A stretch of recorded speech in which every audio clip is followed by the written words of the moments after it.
नमस्कार।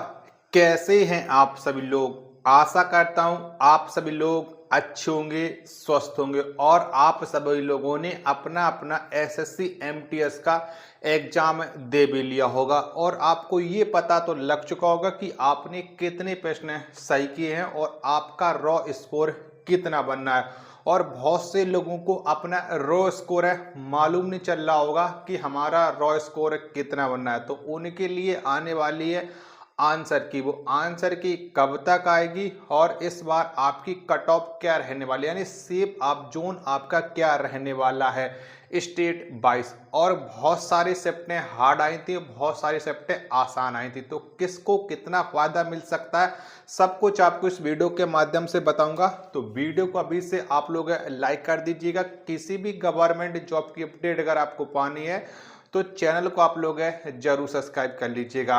तो लगातार आप लोग खोज रहे हो कि एसएससी एमटीएस और हवलदार का सेफ स्कोर क्या रहने वाला है, क्योंकि बहुत सारे लोग आपको अलग अलग बता रहे हैं, लेकिन आप लोगों की लगातार आपने बहुत जगह पर कमेंट किया, उसके आधार पर मैंने एक सेफ जोन निकाला और एक स्टेट वाइज आपको बता दूंगा कि इतने आपके बन रहे हैं। क्योंकि बहुत सारे लोग किसी दूसरे राज्य के रहने वाले होते हैं और वो दूसरे राज्य से फॉर्म अप्लाई कर देते हैं। उन्हें ये लगता है कि इस राज्य की कट ऑफ है इजी कम जाती है तो यहाँ से फॉर्म भर दो। जब सभी बच्चे वहीं से फॉर्म भर देंगे तो उस राज्य में कंपटीशन है अच्छा खासा हो जाएगा, तो उस राज्य की कट ऑफ तो अपने आप हाई जाने वाली है। ये बात आप लोग जान लीजिएगा। देखो एसएससी एमटीएस में बहुत सारे जो लास्ट की शिफ्टें आई हुई हैं ना, इनमें जीके जीएस से बहुत हार्ड पूछी गई है। और जो शुरुआत की शिफ्टें थी वो आपकी अक्टूबर के शुरुआत वाली वहां पर इजी इसके इजी थी, और इस समय जो लास्ट में आपका पैटर्न चल रहा है इसमें काफ़ी शिफ्ट हार्ड पूछी गई हैं। बहुत सारे अभ्यर्थी जिन्होंने मेहनत की थी उनका स्कोर कम हो गया है। अब बहुत सारे लोग कहेंगे, देखो एक बात तो तय है कि हर एक स्टूडेंट को अपना पेपर कठिन लगता है और दूसरे का पेपर सबको सरल लगता है। अभी बहुत सारे स्टूडेंट कहेंगे कि आप जाकर के पेपर देते तब आपको पता चल जाता, लेकिन आपने अकेले पढ़ाई, अगर आपने पढ़ाई की होगी तो आपको पेपर कम कठिन लगेगा। अगर आपने पढ़ाई नहीं की है तो पेपर आपको अमूमन 100% कठिन लगेगा। और वही लोग ज़्यादातर कमेंट करते हैं कि पेपर बहुत हार्ड आ रहा है, जो अंतिम 5 दिन 10 दिन पढ़ाई करते हैं, बाकी के टाइम कभी भी पढ़ाई नहीं करते, ना ही वो अपने सिलेबस के प्रति चिंतित रहते हैं कि उनका सिलेबस उन्होंने कंप्लीट नहीं किया। जब आपको सिलेबस के बारे में जानकारी नहीं होगी और आप सिलेबस ख़त्म ही नहीं करोगे तो कहाँ से आप लोग अच्छा स्कोर कर सकते हो। ये मत सोचना कि 57 लाख फॉर्म भरे थे उसमें सब बच्चों ने पेपर छोड़ दिया। 57 लाख बच्चों में से कम 8 से 10 लाख बच्चे पेपर देने नहीं गए होंगे, ये बात भी ठीक है। बाकी के जो 45 लाख है 47 लाख बच्चे, इनमें आपका कंपटीशन है। आप लोग को लग रहा है कि हमने अच्छा स्कोर कर लिया कि तो किसी दूसरे ने अच्छा स्कोर कर पाया होगा। बहुत सारे अभ्यर्थियों ने आपसे भी ज़्यादा स्कोर कर लिया होगा और इस बार आपका अच्छा खासा स्कोर होगा तभी आप सिलेक्शन ले पाओगे। और आपको पता है कि ये जो आपका पेपर है एसएससी एमटीएस का लगभग 45 से 46 दिन के बीच में चला है, तो इसमें आपको नॉर्मलाइजेशन भी आपको अच्छा खासा मिलने वाला, ये बात भी जान लीजिएगा। जो लास्ट की शिफ्टें थी, यानी जो नवंबर वाली, जिन बच्चों का नवंबर पेपर था 14 नवंबर आपको लास्ट दिन था, तो इस दर बालक बच्चों को सबसे ज़्यादा नॉर्मलाइजेशन मिलने वाला है, क्योंकि शुरुआत की अपेक्षा लास्ट में पेपर है हार्ड आते, चाहे वो आपकी जीके हो चाहे वो आपकी इंग्लिश हो। लगातार ये इसका पैटर्न बढ़ता ही जा रहा था। बहुत इतने डीप डीप प्रश्न पूछ रहे थे, ऐसे प्रश्न बहुत सारे बच्चों ने नहीं भी पढ़े हैं, ये बात आप लोग जान लीजिएगा।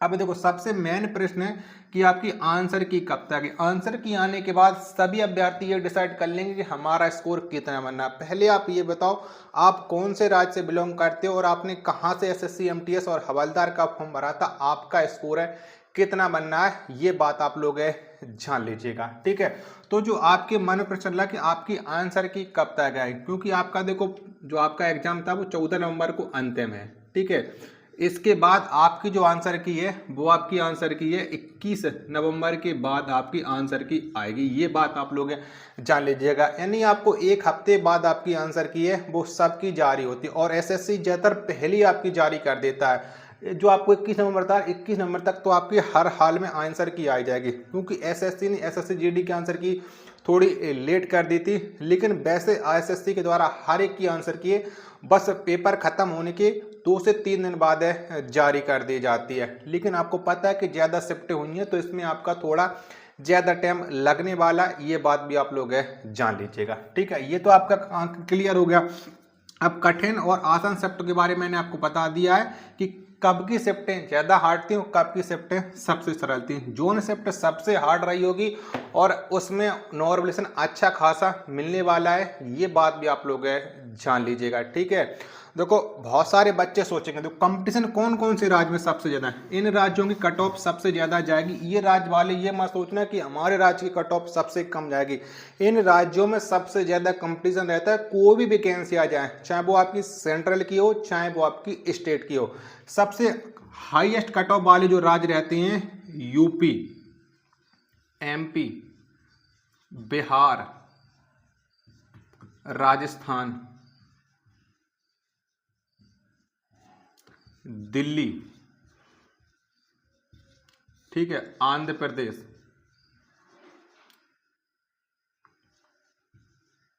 क्योंकि बहुत सारे बच्चों ने आंध्र प्रदेश से भी फॉर्म भरे हैं, कर्नाटक, केरल और तमिलनाडु। इन राज्यों में सबसे ज्यादा कंपटीशन है इस बार एनटीपीसी में, क्योंकि यूपी एमपी वाले बच्चे आंध्र प्रदेश, कर्नाटक, केरल, तमिलनाडु से फॉर्म भरे हैं। क्योंकि देखो ये ऑल ओवर इंडिया वैकेंसी थी, जो आपके नॉर्थ यानी पूर्वोत्तर वाले जो राज्य हैं यहाँ पर आपका कट ऑफ है कम जाने वाली है, ये बात आप लोग जान लीजिएगा। और बहुत से राज्यों में कम वैकेंसी भी है तो वहाँ की कट ऑफ ऑटोमेटिक हाई जाएगी, ये बात मैं आपको बता दे रहा हूँ। जिस राज्य में ज़्यादा वैकेंसी होगी उस राज्य में थोड़ा कम जाएगी, लेकिन ज़्यादा ये मत सोच लेना कि बिल्कुल ही कम चली जाएगी। देखो बहुत सारे लोग हैं एसएससी एमटीएस के हवलदार है, एसएससी एमटीएस में उसके फिजिकल के लिए टेंशन लेंगे, तो उसकी तो आपको टेंशन ही नहीं करनी है, फिजिकल आपका आराम से निकल जाएगा। ठीक है, टेंशन ही नहीं लेनी है एसएससी एमटीएस और हवलदार में फिजिकल की। चलिएगा, अब आप लोग जान लीजिएगा कितनी अगर आपके नंबर बन रहे हैं तो आप सेफ जोन में हो। इन राज्यों के बारे में मैंने आपको बता दिया। ये राज्य वाले अगर आपने एमटीएस में अप्लाई किया था तो आप, क्योंकि आपको पता है कि आपका 150 नंबर का आपका पेपर था, ठीक है, इसमें अगर आपके नंबर 110 से लेकर के 120 में है, आप किसी भी कैटेगरी से बिलोंग करते हो तो सेफ जोन में हो। इसमें आपको नॉर्मलाइजेशन भी मिलेगा, ठीक है, तो ये और बढ़कर के लगेगी। ये एक एक्सपेक्टेड है, मैं आपको बता दे रहा हूँ, इससे कम भी जा सकती है और इससे ज़्यादा भी जा सकती है। कम जाने की तो उम्मीद ही नहीं रखना। आपको पता है कि 57 लाख बच्चों ने फॉर्म अप्लाई किए थे, अगर इसमें 57 लाख ने पेपर नहीं दिया हो, कम से कम 45 लाख तो बच्चों ने पेपर है वो दिया ही होगा। तो 45 लाख और आपको पता है कि 9583 आपकी पोस्टें हैं, तो ज़्यादा नहीं है, बहुत सारा कंपटीशन है। ये मत सोचना कि आपने अच्छा स्कोर नहीं किया होगा तो किसी ने अच्छा स्कोर किया होगा, आपसे भी ज़्यादा पढ़ने वाले हैं, ये बात आप लोग जान लीजिएगा। आपकी शिफ्ट अगर आपको हार्ड लगी है तो दूसरे की शिफ्ट भी हार्ड थी। आपने जिस शिफ्ट में पेपर दिया दूसरा बच्चा भी आपके बगल में पेपर दे रहा था, उसकी भी तो शिफ्ट हार्ड थी। अगर आपके बगल वाले ने अच्छा स्कोर किया होगा और आपने अच्छा स्कोर नहीं किया होगा तो ये आप दोष मत दीजिएगा, ये आपकी पढ़ाई है, आपने पढ़ाई नहीं की तभी तो आपका इतना कम स्कोर आया है। ठीक है, ये बात आप लोग जान लीजिएगा। वहीं पर हम हवलदार की बात करते हैं। हवलदार में अगर आपका 105 से लेकर के 115 के बीच में है, किसी भी कैटेगरी से बिलोंग करते हो तो आप सेफ जोन में हो, ये बात जान लीजिएगा। वैसे आप लोग कमेंट करोगे तो मैं एक ऑफिशियल डाटा निकालूंगा फिर आपका और बता दूंगा, क्योंकि बहुत सारे चैनलों से मैंने निकाला और आंसर की आएगी अभी आ जाएगी आपकी 1 हफ्ते के बाद, तो फिर और पूर्ण रूप से क्लियर हो ही जाएगा। पिछली कट ऑफ के ऊपर आप भरोसा मत करना, जो पिछली बार है राज्यों की कट ऑफ गई थी एसएससी एमटीएस में, उससे इस बार आपको ज़्यादा देखने को मिलेगी, क्योंकि पिछली बार की अपेक्षा इस बार एसएससी एमटीएस में हाई कंपटीशन है, ये बात जान लीजिएगा। अगर आप परेशान रहोगे इसी बात को लेकर के और आपने एसएससी जीडी का और आरआरबी एनटीपीसी हवलदार कांस्टेबल और एसआई यानी बीएसएफ जो एससीएमएस के बहुत सारे लोगों ने फॉर्म भरे हैं, तो आप उनकी भी प्रिपरेशन में लगे रहिएगा। और बहुत सारी वैकेंसियां नई जल्दी से आने वाली हैं, तो उसके बारे में आपको नोटिफिकेशन आएगा, वीडियो के माध्यम से मैं आपको बता दूंगा। अगर आपको ये वीडियो पसंद आई हो तो वीडियो को आप एक बार लाइक कर देना, चैनल को अभी तक आप लोगों ने सब्सक्राइब नहीं कर रखा होगा तो चैनल को आप लोग जरूर सब्सक्राइब कर लीजिएगा। मिलते पर अपने एक और नेक्स्ट वीडियो के साथ, तब तक के लिए धन्यवाद। जय हिंद, वंदे मातरम।